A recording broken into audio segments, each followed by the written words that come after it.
What's up, everybody? Caleb Calhoun here with Off the Hook Sports with the instant reaction to Tennessee basketball knocking off the #1 team in the nation, the Alabama Crimson Tide.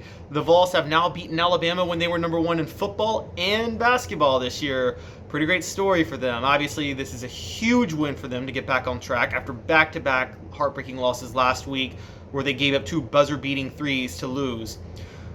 Alabama came into this game as one of the best offensive teams in the country, and Tennessee basketball's defense really showed out. They won this game 68-59, and the story was obviously they held Alabama to 59 points, which is the lowest point total all year for the Tide. Excuse me. I think really the big story of the game was honestly not so much what Tennessee did, though. I mean, the truth of the matter is it's what Alabama did. Alabama outshot the Vols. They shot like 36% from 3. Tennessee shot a miserable 26%. Alabama shot better from the free throw line. They were, I think, 14 of 17 at one point, maybe 14 of 18. They were 80% from the foul line. Tennessee was 16 of 25, 64%, but that's actually skewed because a lot of those made free throws were coming after the game was in hand and Alabama was fouling them to try to get the ball back and make it close. There was one point where Tennessee was, I think, 10 of 17 or 10 of 18. Really struggled at times from the free throw line tonight. But the story was Alabama and turnovers. Alabama had 19 turnovers on the night. And that's, if you turn the ball over 19 times, a lot of times you're going to get beat. Tennessee took care of the basketball pretty well.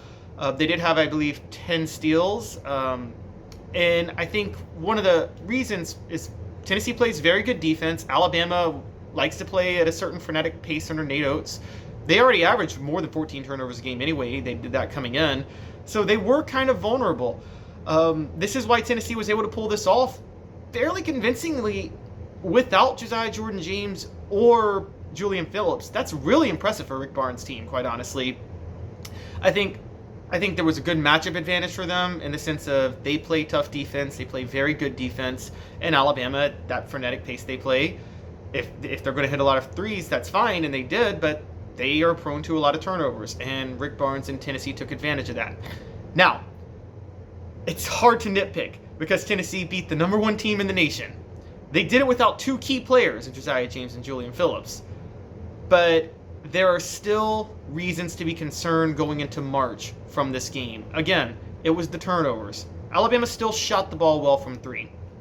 What happens in March if you play a team that shoots the ball well from 3 like Alabama did, and Tennessee shoots the way it did tonight, and that team doesn't turn the ball over? I know Alabama's #1, but guys, it's not crazy to think, again, they shot like 36 to 38% from 3 in that range. Tennessee could easily run into a team that shoots 40 to 45% from 3, as they did with Missouri the other night, who shot over 50% from 3. And Tennessee could stumble and shoot 25% from 3 like they did in this one, and then struggle at the foul line. And if the team they're playing doesn't turn the ball over 19, 20 times, Tennessee's going to get beat.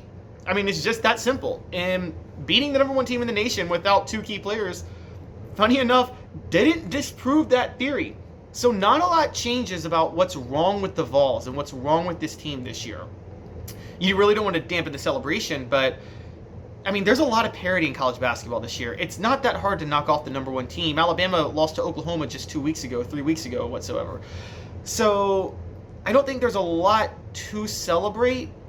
I mean, yes, there's some to celebrate, but I don't think it's as much of a celebration as when they knocked off Gonzaga back in 2019 or 2018, the last time they knocked off a #1 team, when they knocked off Kansas back in 2010, when they knocked off Memphis back in 2008. That's the best win Tennessee ever had against a #1 team. For the record, this is Tennessee's 6th win all time against the #1 team. They've beaten Kentucky in 66, South Carolina in 69, Memphis in 2008, and Kansas in 2010, Gonzaga in 2018, and they beat Alabama tonight.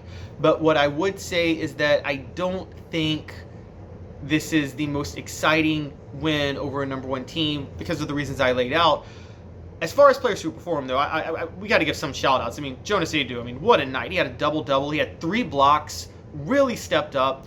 Uros Plavsic finally returned to form. He scored double figures too. You got to give credit to both of those guys. One of the things that really stood out was how much Tennessee dominated in the paint. Even though they were technically out-rebounded, that was because they missed more shots, I think, from the field.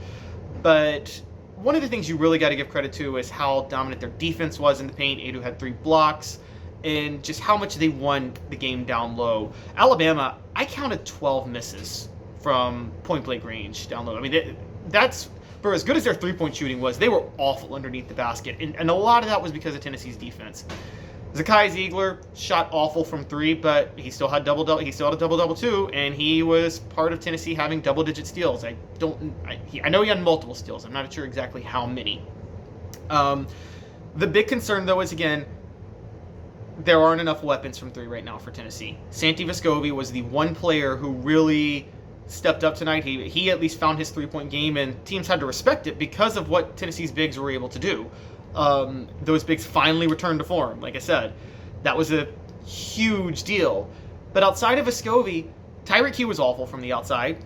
Ziegler, for playing as well as he played, and you appreciate his toughness and his hustle, he was awful from outside.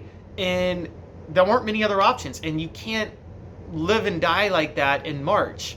But still, all in all, congratulations to Tennessee. Really big win. If not for those 2 buzzer beaters, they would be right in the thick of the SEC regular season championship race. I don't think they can win it now because they're going to have to hope Alabama loses 3 games. I don't see Alabama losing 3 of their next 5 at all unless they really stumble down the stretch.